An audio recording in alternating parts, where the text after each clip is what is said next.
तो मेरा रहना निरर्थक है। भेजा मंत्रियों को, मंत्री जाकर के पूछा, उनको बताया, विष्णु जी महाराज को बताया, विष्णु जी महाराज को, और सारी बात को जान लिया। विष्णु जी महाराज तत्काल अपने घोड़े पर बैठे, रथ को हाँका और पहुंच गए निषाद राज के यहाँ। निषाद राज के यहाँ पहुंचे, निषाद राज ने देखा विष्णु जी महाराज आए हैं। निषाद राज से कहा, आप अपनी पुत्री का वरण मेरे पिता के साथ में कर। निषाद राज ने कहा, क्या तुमने पूर्व में मैंने जो बात कही वह तुमने सुना नहीं? कहा, मैंने भली बात सुना। कहा, मैं कभी भी राज्य नहीं करूंगा। जो तुम्हारी पुत्री है वह मेरी मां बन करके रहेगी। मैं सर्वदा उसको मां की पदवी दूंगा, मां के समान उसका सेवा करूंगा। मैं कभी राज्य नहीं करूंगा, ये मेरा संकल्प है। कहा, तुम नहीं करोगे मैं मान सकता हूं, लेकिन तुम्हारे जो पुत्र होंगे, जब तुम इतने बलशाली हो, तुम्हारा पुत्र भी वीरवान धीरवान होगा, बलशाली होगा, और मेरी पुत्री के जो पुत्र होंगे वह राज्य को छोड़ करके और अपना राज करने लग जाएगा, तब तुम क्या करोगे? तब विष्णु जी महाराज ने कहा कि मैं हाथ उठा करके संकल्प लेता हूं,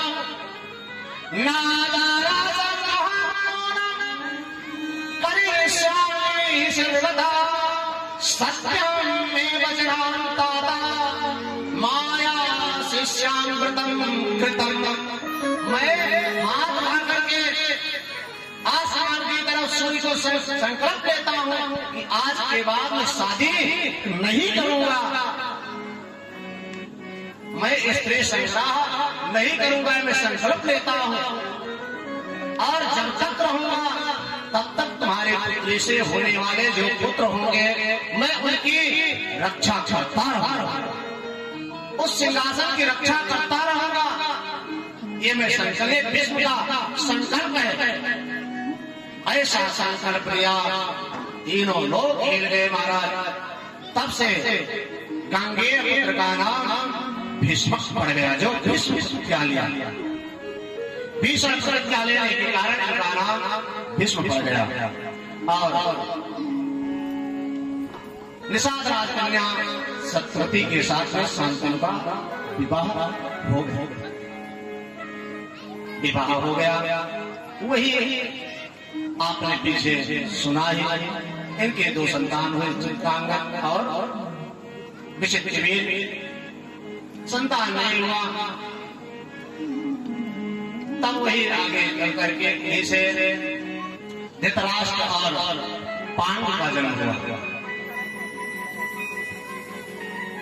पांडु छोटे थे, लेकिन धृतराष्ट्र के अंधा होने के कारण पांडु को राज सौंप दिया गया।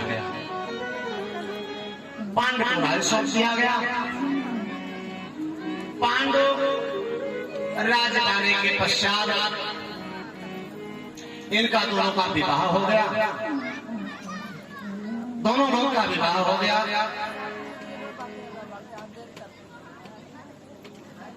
पांडु का महाराज धृतराष्ट्र का विवाह गंधारिणी से हुआ। दो विवाह इनके हुए, एक गंधारिणी और दूसरा दासी के साथ में हुआ। दासी के साथ में हुआ, ऐसे 100 पुत्र उत्पन्न हुए। 100 पुत्र उत्पन्न हुए। उस दासी से एक पुत्र उत्पन्न हुआ।